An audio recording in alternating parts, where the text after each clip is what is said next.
بسم اللہ الرحمن الرحیم۔ السلام علیکم۔ اہل سرسار کی ایک قوم جسے قوم سبا بھی کہا جاتا ہے، اللہ تعالیٰ کی بے شمار نعمتوں کے اندر زندگی گزار رہی تھی۔ یہ قوم ایک عظیم تہذیب و تمدن کی مالک تھی۔ حضرت داؤد علیہ السلام اور حضرت سلیمان علیہ السلام کی باعظمت حکومت کے بعد ان کی حکومت زبان زد عام و خاص تھی۔ کہا جاتا ہے کہ یہ لوگ گندم کے مغز سے آٹا پیس کر روٹیاں پکاتے تھے، لیکن اس کے برعکس وہ اس قدر اسراف کرنے والے اور ناشکرے تھے کہ انہی روٹیوں کے ساتھ بچوں کا پاخانہ صاف کرتے تھے۔ بعد ازاں ان آلودہ روٹیوں کو اکٹھا کرنے سے ایک پہاڑ بن گیا تھا۔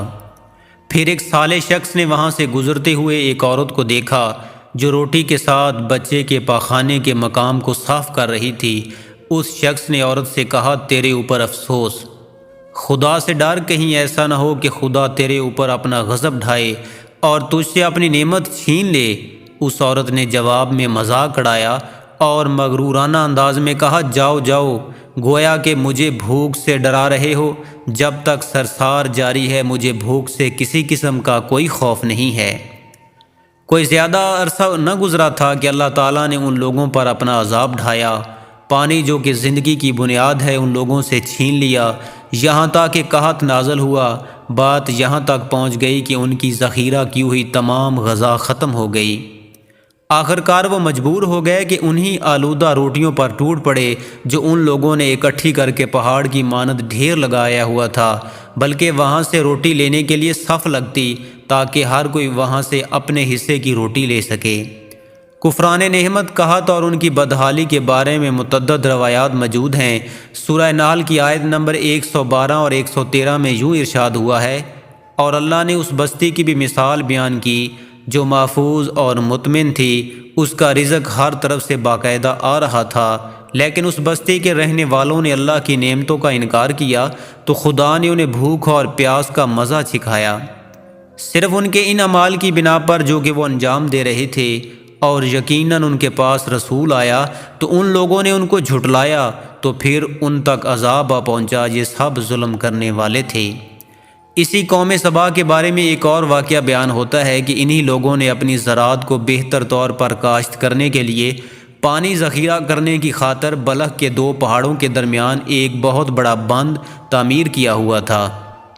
سوراخ اور دوسرے پہاڑوں سے گزرا ہوا پانی اس بند میں آ کر وافر مقدار میں جمع ہو جاتا تھا۔ قوم سبا نے اس پانی سے صحیح طور پر استفادہ کرتے ہوئے وسیع و عریض اور بہت سے خوبصورت باغ لگائے اور کھیتی باڑی کو رونق بخشی۔ ان باغات کے درختوں کی شاخیں اس قدر پھلوں سے لدی ہوئی ہوتی تھیں، کہتے ہیں کہ اگر کوئی شخص سر پر ٹوکری رکھ کر ان کے نیچے سے گزرتا تو پھل خود بخود ٹوکری میں گرنا شروع ہو جاتے اور قلیل مدت میں ٹوکری تازہ پھلوں سے بھر جاتی۔ لیکن نعمتوں کی کثرت انہوں نے شکر کرنے کی بجائے سرمست اور غافل کر دیا، یہاں تک کہ ان کے درمیان بہت بڑا طبقاتی نظام وجود میں آ چکا تھا۔ ان میں سے صاحب اقدار لوگوں نے کمزوروں اور ضعیفوں کا خون چوسنا شروع کر رکھا تھا، یہاں تک کہ ان لوگوں نے خدا سے ایک احمقانہ التماس کیا جس کا ذکر سورہ سبا کی آیت نمبر 19 میں ملتا ہے۔ انہوں نے کہا، خدایا ہمارے سفروں کے درمیان فاصلہ زیادہ کر دے۔ انہوں نے اللہ تعالیٰ سے یہ التماس اس لیے کیا تاکہ غریبوں، بے نوا لوگوں، عمرہ اور ثروت مند ان کے ہمراہ سفر نہ کریں۔ ان کی خواہش یہ تھی کہ آبادیوں کے درمیان خشکی ہو اور فاصلہ بہت زیادہ ہو تاکہ تہی دست اور کم آمدنی والے لوگ ان کی طرح سفر نہ کر سکیں۔ اللہ تعالیٰ نے ان مغرور پیٹ کے پجاریوں پر اپنا عذاب نازل کیا۔ بعض روایات کے مطابق ان مغرور لوگوں کی آنکھوں سے دور صحرائی چوہوں نے معرب نامی بند کے دیواروں پر حملہ کر کے انہیں اندر سے کھوکھلا کر دیا۔ ادھر سے بارشیں زیادہ ہوئیں جن کی وجہ سے سیلاب آ گیا اور اس بند میں پانی بہت زیادہ اکٹھا ہو گیا۔ اچانک بند کی دیواریں ٹوٹیں، اس سے ایک بہت بڑا سیلاب آیا جس میں تمام دیہات، آبادیاں، مال مویشی، باغات، کھیتیاں، ان کے محل اور گھر پانی میں غرق ہو کر نابود ہو گئے۔ ان باغات اور زراعت میں سے صرف بیری کے درخت اور کچھ جھاڑیاں بچی تھیں۔ خوشلنہان پرندے وہاں سے کوچ کر گئے تھے، جبکہ الوؤں اور کوؤں نے قوم سبا کے کھنڈرات میں اپنے گھونسلے بنا دیے۔ اس بات کا ذکر سورہ سبا کی آیت نمبر 15 اور 16 میں ملتا ہے، اور آخر میں سورہ سبا کی آیت نمبر 17 میں قرآن کریم میں اس واقعے کا یوں نتیجہ نکالا، یہ ہم نے ان کی ناشکری کی سزا دی ہے اور ہم ناشکروں کے علاوہ کسی کو سزا نہیں دیتے۔